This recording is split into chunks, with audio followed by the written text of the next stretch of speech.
ما جاش في بالك قبل كده انك تبدا على اليوتيوب او على اي منصه من منصات السوشيال ميديا او انك تبقى مشهور؟ اكيد جات لك فكره زي كده انك تفتح قناه على اليوتيوب. النهارده ان شاء الله في الفيديو ده هتكلم معاكم عن ايجابيات وسلبيات السوشيال ميديا، وايه السبب اللي خلاني اوقف يوتيوب لفتره طويله جدا، وكنت مقرر ان انا اسيب اليوتيوب الى الابد. وجمعت ورقه فيها ايجابيات وسلبيات السوشيال ميديا او ايجابيات وسلبيات الشهره. وللاسف الشديد انه الايجابيات اقل من السلبيات بكتير. الايجابيه يمكن واحده او اتنين، انما السلبيات كتير جدا. كتبت صفحه فيها الايجابيات والسلبيات، الايجابيه 2، باقي الصفحه كلها سلبيات، مليانه سلبيات. الشهره مليانه سلبيات.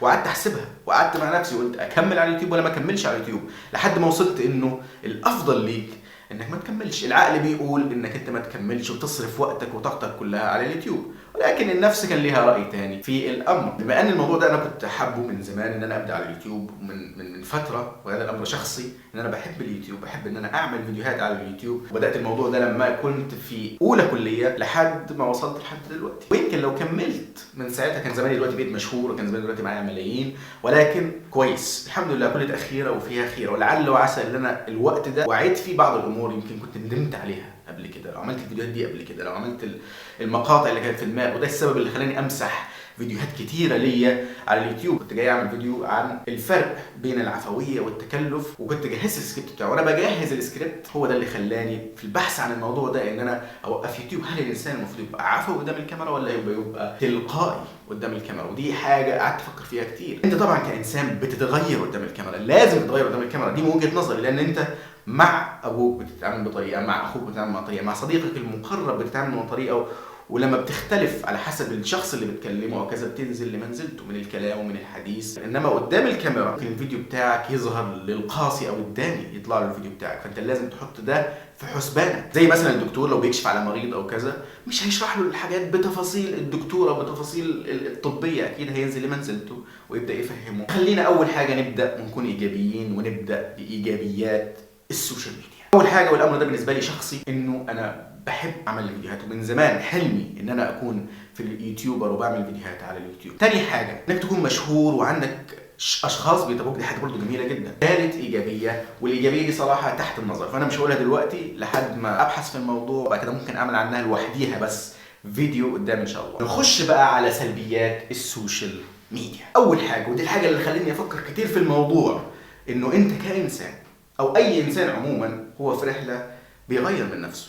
في حاجات محتاجه تتصلح، في حاجات محتاجه ان هي تتقوم من نفسك، بتحاول تزكيها وترتقي بيها خلال الرحله دي. المشكله في السوشيال ميديا او المشكله في الشهره ان الحاجات دي بتتغير وهي بتتصور متصوره، غير الشخص الحقيقي او في العالم الواقعي اللي مش بيصور، اللي حياته مش متصوره، محدش يعرف عنه اي حاجه. فهو بيتغير، ممكن يغلط، ممكن يعمل حاجات غلط. الاعتقاد او وعيه وادراكه بيقول له ان الحاجه دي صح. خلال الرحله دي حتى لو غلط وجه اعتذر بعد كده، غلط في حد او غلط في دوله او غلط في كذا وجه اعتذر، خلاص العقل موزون ان هو يقول ان الحاجه اللي عملها دي. وبالنسبه لي طبعا انا كمعلومه واحده بس بنت لي خلتني ان انا ممكن كنت اوقف اليوتيوب، ممكن كنت ان انا خلتني امسح فيديوهات كتيره عندي.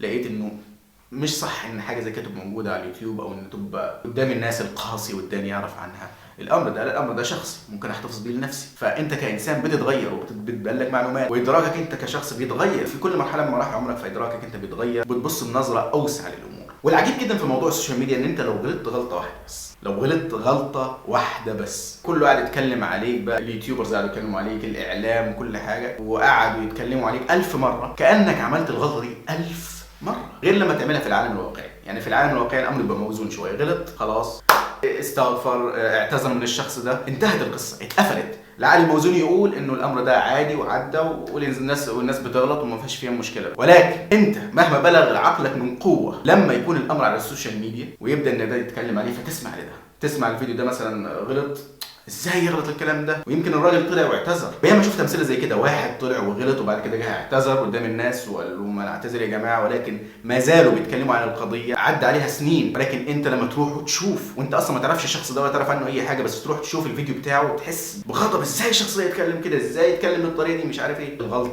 الغلطه فوره، الغلطه على الانترنت بفوره. بالنسبه لي دلوقتي انا مش الشخص المشهور، حتى لو غلطت اقدر امسح الفيديوهات واعدل، ولكن قدام الغلطه الغلطه غلطه ما فيش فيها رجعه. في حاجه لفتت نظري في الموضوع ده، انه انت كانسان مثلا اللي انت بتعمله على اليوتيوب ده قد يكون امر عقلي وموزون وحاجه قيمه ومفيده، وقد يكون امر من مساوئ او خلجات النفس. مثلا المثال يوضح المقال. شفت مثلا انت فيديو على اليوتيوب وعجبك وحسيت ان انت عجبك، يعني كانك شربت الفيديو وجاي تعمل الفيديو ده على اليوتيوب بدون ما تفكر، من غير ما تعمل اي حاجه. بعد ما عملت الفيديو ده ونزلته لقيت انه لا، مش صح انك تعمل الفيديو ده، غلط انك تعمل الفيديو ده. برضه الحته دي في الحسبان، ان انت كشخص ممكن تكون متغير، شخصيه لشخصيه تفرق ونفسيه لنفسيه تفرق، ولكن انت ممكن نفسك تتشرب حاجه فتيجي تعملها بدون اي تفكير بدون اي حاجه، وانت عجبتك في الوقت ده، لما تيجي تفكر فيها قدام تلاقي انه الامر ده غلط. السبب العقلي تلاقي الموضوع ده غلط، ما ينفعش ان حاجه زي دي تطلع. بس المشكله فين هنا؟ انه لو شخص واحد بس شاف الفكره دي، ودي اكتر حاجه مخوفاني في الموضوع، انه لو شخص واحد شاف الفكره دي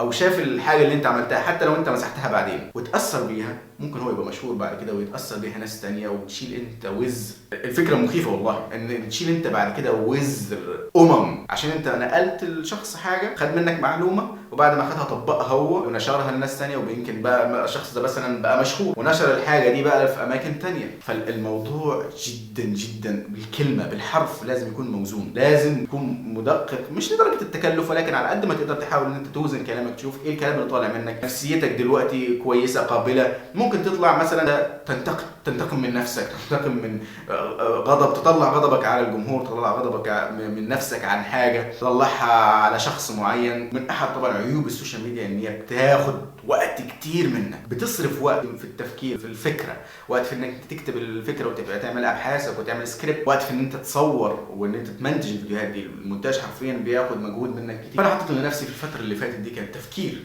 كتير جدا بان انا اوقف اليوتيوب او ارجع تاني، وقررت خلاص وقفلت الصفحه، قفلت صفحه اليوتيوب وقلت خلاص انا مش راجع اليوتيوب تاني، ومش يعني خلاص مش هخش في مجال اليوتيوب ده، لانه سلبياته كتيره جدا وضغطه نفسيه كبيره جدا. انت كشخص بتشتغل شغل بدني احسن بكتير من ان انت تشتغل على اليوتيوب بالنسبه للنفسيه. انت هناك لما بتشتغل شغل بدني بتتعب وبتعمل وكذا، وفي الاخر يعني في اخر الشغل البدني كده بتجي لك زي شوت من الدوبامين، بتحس بسعاده.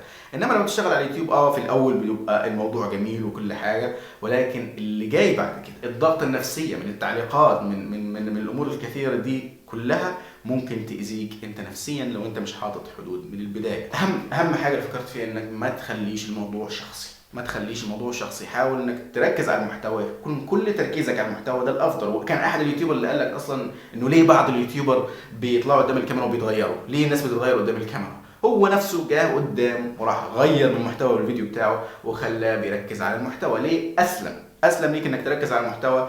والمشكله في الموضوع ده انه الناس بتحب تشوف الشخصيه، الناس بتحب تشوف شخصيتك، ازاي انت بتتكلم، حياتك الشخصيه ايه، مش عارف ايه والكلام من ده اللي بيجذب الناس. انا شخصيا لما بتابع يوتيوبر بحب اتابع اليوتيوبر اللي حفوي، الشخص اللي هو بيبين جزء من حياته. ولكن الافضل والاسلم ليك ان انت ما تبينش جزء من حياتك، ودي طبعا حاجه ترجع ليك انت شخصيا. لو انت عايز تبين حاجه او ما تبينش حاجه، دي حاجه ترجع ليك انت، ولكن حاول تحافظ على خصوصيتك انت بعيد، وترمي شخصك بعيد، وتتكلم على المحتوى، يكون كل تركيزك على المحتوى. حتى لو جالك نقد بعد كده يجي لك على المحتوى، ما يجيش على شخصك انت، وده على حسب ادراكي انا والله اعلم. بس وهنا تنتهي هذه الحلقه. وصراحه اريد ان اجرب اللغه العربيه الفصحى، التعبير باللغه العربيه الفصحى جميل جدا. لن اتكلم كثيرا في هذا الامر، فساجرب الكلام باللغه العربيه الفصحى، واعرف ان الموضوع لن يكون بالامر السهل، ولكن ما زال الامر تحت التفكير. هل اجعل فيديوهاتي باللغه العربيه الفصحى ام اتكلم باللغه العاميه؟ لان اللغه العربيه الفصحى لغه لغه عميقه. اذا اردت ان تملا الشعور بالكلمه ستملا معك الكلمه بالشعور. هذا الامر جميل جدا،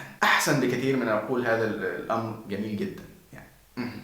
اللغة المصرية العامية ركيكة جدا. إضافة إلى فكرة أخرى أنني أريد أن أعمل هذه الفيديوهات للعالم العربي أجمع، لا أريد أن أجعلها فقط للمصريين أو لفئة معينة. فالأمر تحت النظر، وسأجد إذا كان الأمر سيكون مناسبا لي، لأن هناك بعض المواضيع صعب فيها التكلم باللغة العربية الفصحى. قد أتكلم الآن معك فالأمر سهل جدا، ولكن عندما تتطرق لبعض المواضيع ولبعض النقاشات قد تجد الأمر بالأمر الصعب، يحتاج إلى مجهود أكبر منك. وهنا نكون وصلنا لنهاية الحلقة. أراكم إن شاء الله في الفيديو القادم. سلام.